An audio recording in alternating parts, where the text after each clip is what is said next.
Hi guys, welcome to the DO show on Nigeria Business TV. My name is Dami Olanrewaju. I'm your host. And today we're going to be talking about something very critical. That's talking about how to build a predictable sales funnel that guarantees income into your business. Everybody wants to make money, right? Yeah, but I'm going to show you exactly how to predict it. We at Emerald is Digital can actually help you to predict your revenue. And that's what we're going to be walking through today. It's going to be a very interesting journey. The one I'm most passionate, I'm excited about. But before we go, kindly subscribe to this channel. And also please like and share our comment across all social media platforms at Nigeria Business TV. On YouTube, Instagram, LinkedIn, Facebook, Twitter. We are here to support you in actualizing your dream of absolute profitability. Stay tuned.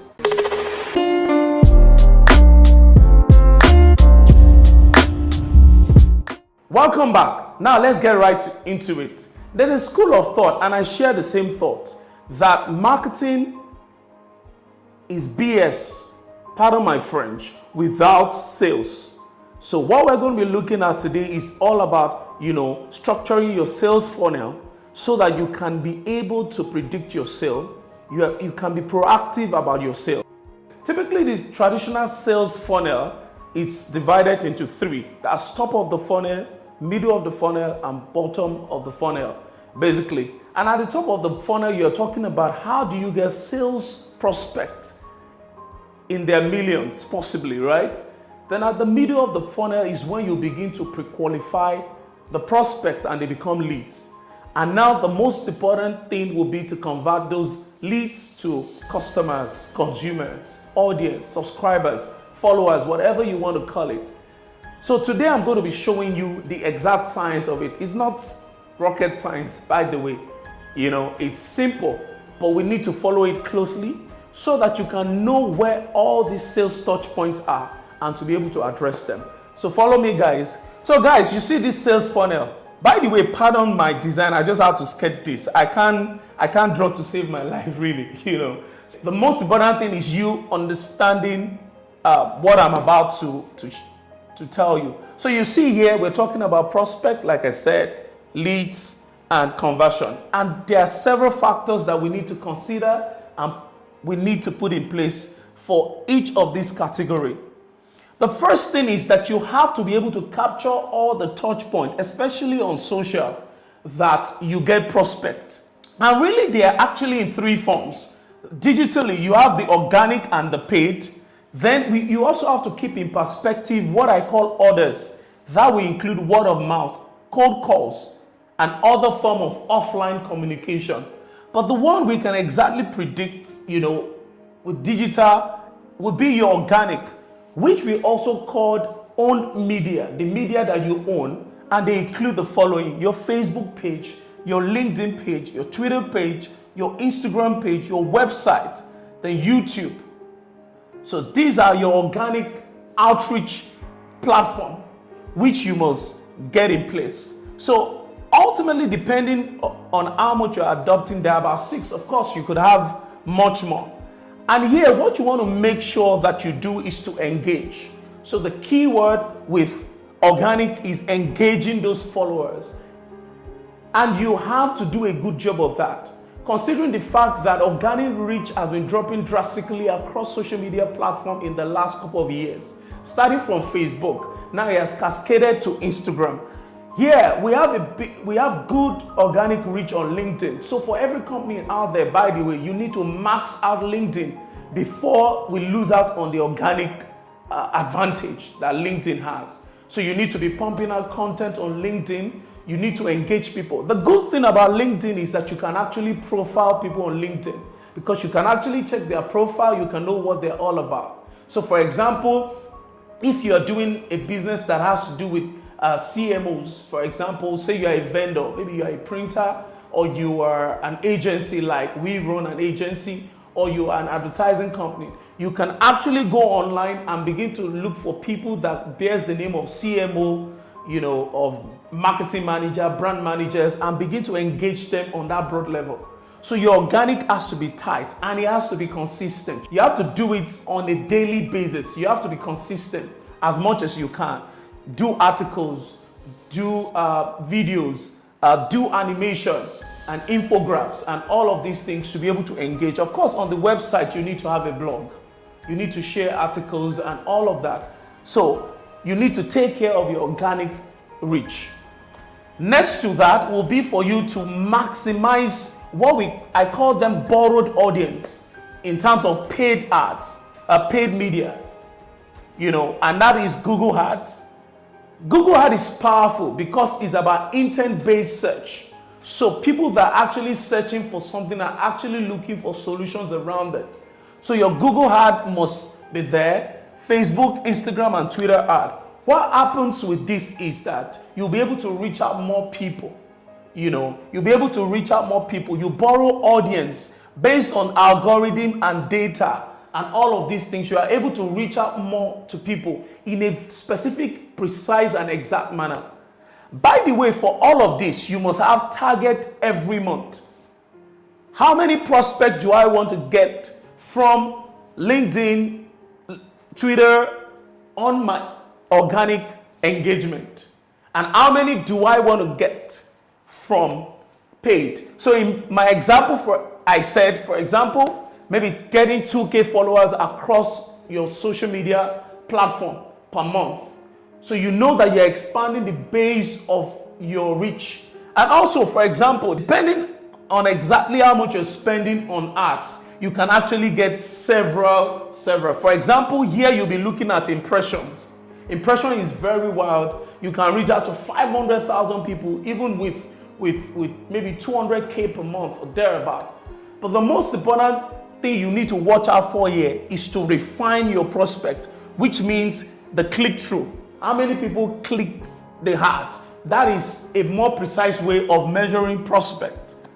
So ultimately, who are the prospects? They come in form of followers, viewers, subscribers, and existing customer, because you know why you are building the base regularly.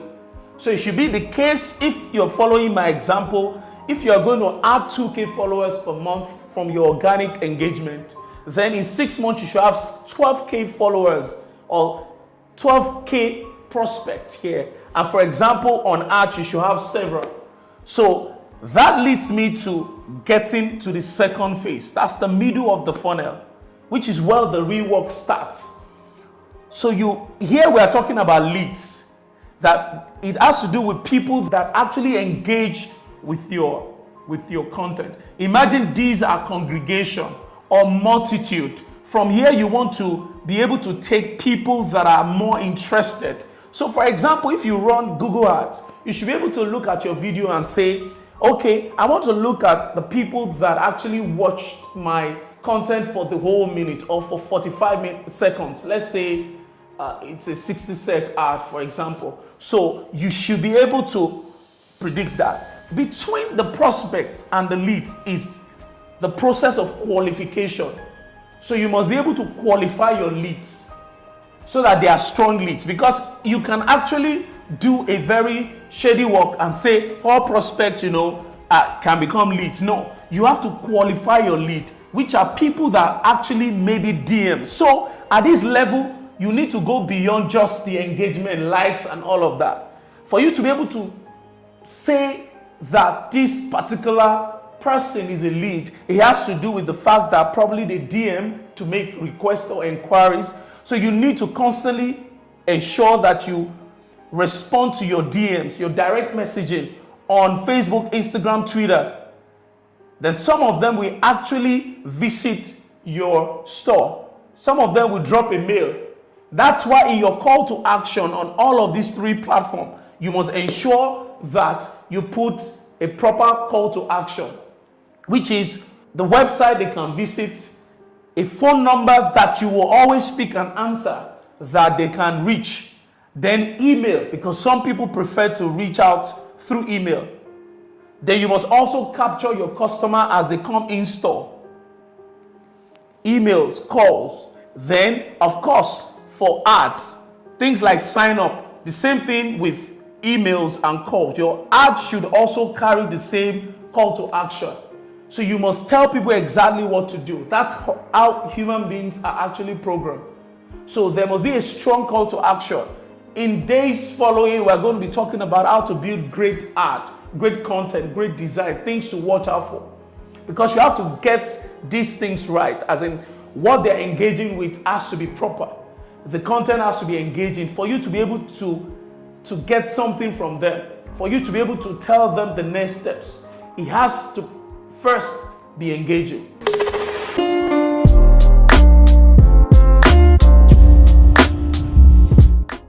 So in all, over time, you should be able to predict the number of leads you get per month. Of course, that also varies based on your ad budget and a lot of variables, how often you post, and all of that. But you should have a specific target. From all of this, there must be number of leads. Say, for example, from my organic, after all said and done, I should have 100 leads. On my paid, I should have 500, for example. So you have 600 people that you can actually begin to, further engage. Maybe send more information to them, give them a white paper, or case study, or make a call, or do a visit to their office. In the case of B2B, or whatever you need to do to engage them, maybe you need to call them further, you need to get them in until you make that sale. So from the lead comes conversion. Now, by the time you are in the process of conversion, you should be 80% into closing the sales. But however, that tricky 80 to 100, that's the 20% you can lose out on sales, and that happens. That's why typically the average conversion rate has been put to 3%. Average. What you want to do as a service salesperson or as a service marketer is to ensure that you push up this volume, maybe to like 10 or 15 or 20%. Your conversion rate must constantly be improved upon if you actually want to maximize all your marketing costs that you have been expending, on all of this in this funnel. So that's why you need to make sure that you have good CRM and follow-up, customer relationship management. Your people have to have good product knowledge. And third and most important, they have to have good closing skills. You have to be able to close a sale, especially in the sense of B2B, because B2B sales, business to business sales can be complicated. So you really need to be sure that you have the capacity to close sales. And even in store, the same applies to retail products. In store, you need to have proper reps that can actually help you convert this. Or on digital, you must be able to follow up with people to be able to get these things done. There are external factors that you can't control, but you need to control your internal factor that can enhance your conversion. External factors will include the affordability. Then at this point, price comparison still comes in. That's why you must make sure that you are very competitive in terms of price. The customer wants best in value. Then you must also take care, because, for example, like I said, in the case of B2B, the decision-making process. So you must know the key decision makers. You must know the power players in a particular organization.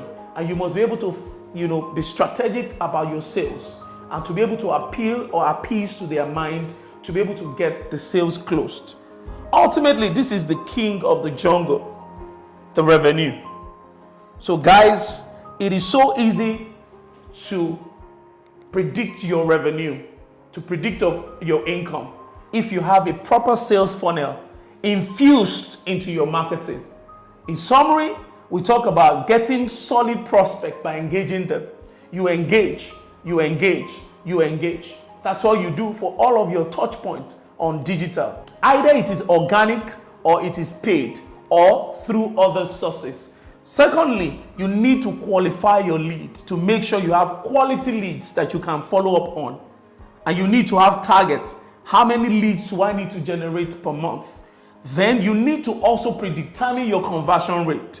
The average is 3%, but you must be savvy to say, I want to do 10, I want to do 20.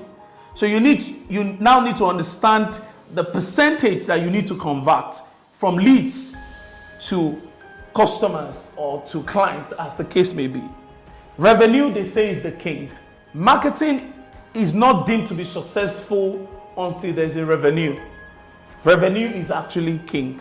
So guys, this is it from us. So before you go, for you to get more amazing content coming your way in the days to come, you need to subscribe to this channel and you need to follow us on all our social media platforms, on LinkedIn, Instagram, Facebook, Twitter. If you are struggling with your sales and your revenue, Emerald East Digital is your best bet. We are the predictive ROI company. You can actually engage us by sending an email to info@emeraldhills.com.ng or follow us and DM us on all social media platforms. We'll be ready to take it up from there. So guys, go make money.